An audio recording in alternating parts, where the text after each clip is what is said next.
Martabat dan kesopanan tidak dinilai dari berapa jumlah uang yang kita punya. Karakter seperti ini sudah tertanam di keluarga sejak kecil dan terbentuk menjadi karakter seseorang dalam kehidupan dewasanya. Seorang anak muda dengan latar belakang yang biasa saja bekerja di sebuah toko perbaikan sepatu. Dalam beberapa bulan terakhir ini, sang pemilik toko sangat senang dengan pekerjaannya karena dia bekerja dengan baik. Namun, di luar sepengetahuan sang pemilik toko, dia sebetulnya sedang memikirkan seorang gadis cantik yang setiap malam selalu lewat toko sepatunya itu. Ternyata memang betul, sang gadis cantik bekerja tidak jauh dari sana, sebagai seorang pengacara yang menuntutnya selalu tampil rapih dan sangat menawan. Sang pemimpi bernama Adam. Sambil memandangnya, ku bergumam dalam hati bahwa tidak mungkin ada gadis cantik ini memperhatikan keberadaanku. Namun suatu hari tiba-tiba ada sebuah keajaiban. Si gadis datang ke tokonya dengan membawa sepasang sepatu mewah. Melihat wajah cantik itu, Adam merasa tidak percaya diri. Tatapan matanya sedalam samudra. Rambutnya berkilau seperti berlian. Ini adalah sepatu hak favorit saya. Bisakah kamu menggantikan hak bawahnya? Adam menjawab sambil menganga. Aku tidak bisa mengerti apa kamu bisa atau tidak. Pemilik toko datang menghampiri untuk membantu dan menjawab bahwa besok sepatu akan selesai dan kembali seperti baru. Dia tersenyum dan berkata, "Bagus kalau begitu. Apakah dia bisa berkata sesuatu? Atau paling tidak pastikan dia memperbaiki sepatu saya dengan baik ya." Dengan kata-kata ini, si gadis meninggalkan toko. Pemilik toko melihat Adam dan mengetahui bahwa Adam sepertinya menyukai gadis ini. Dia pun menyampaikan, "Jika kamu menyukainya, ungkapkan saja perasaanmu kepadanya. Kamu anak yang baik." Biarpun Adam merasa yakin pasti ditolak, namun si pemilik toko tetap mendukungnya. Keesokan harinya, datanglah gadis cantik ini untuk mengambil sepatunya. Pada kesempatan ini, Adam berkata bahwa ia suka padanya dan memintanya memberikan kesempatan untuk mengenalnya. Si cantik terkejut. "Aku terlalu baik, bahkan untuk mengobrol dengan orang sepertimu." Adam pun sangat sedih. Bosnya mendengar dan berkata, "Jika kamu betul-betul menyukai gadis ini, jelas kamu perlu mencobanya lagi." 2 hari kemudian, lewatlah gadis cantik ini dengan pakaian yang sangat mewah dan menawan. Adam segera berlari ke pintu toko dan berteriak, "Hai gadis cantik, berikan 1 menit saja." "Oh, oke, 1 menit ya."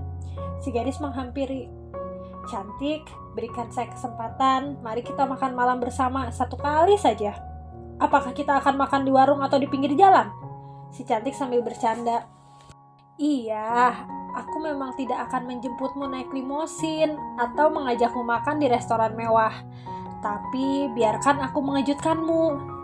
Berikan aku nomor teleponmu dan kasih tahu kapan dan jam berapa kira-kira kita bisa bertemu. Aku pastikan kamu tidak akan menyesal." Alia, nama si gadis cantik, berpikir sejenak, merasa Adam cukup menarik dan sangat gigih. Dan Alia pun memutuskan untuk memberikan nomor teleponnya dan memberitahukan bahwa besok tepat pukul 7 malam boleh menelponnya. Malam itu Adam pulang dengan sangat bahagia. Pada saat melewati sebuah taman belum terlalu jauh dari toko, dia hampir menabrak seorang nenek tua yang tiba-tiba keluar dari rumahnya. Adam meminta maaf dan kembali berlari kegirangan.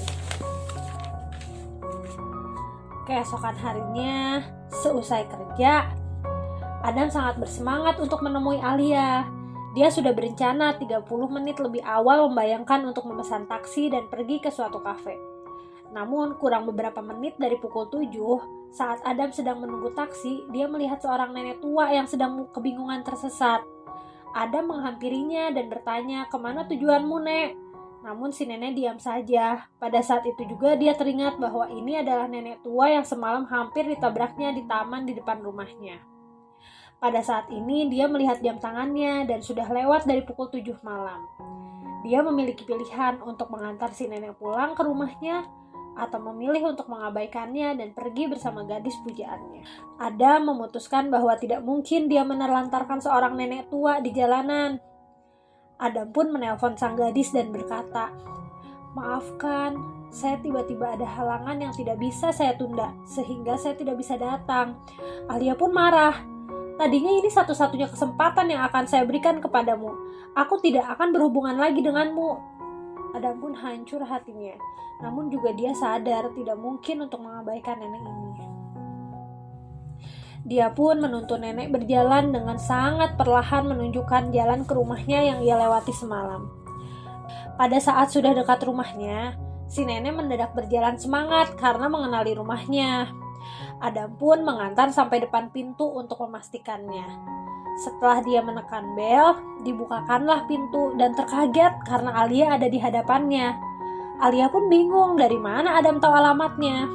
Adam menjelaskan bahwa ia secara tidak sengaja bertemu seorang nenek tua yang sedang tersesat, dan ternyata nenek tua itu adalah nenek dari Alia.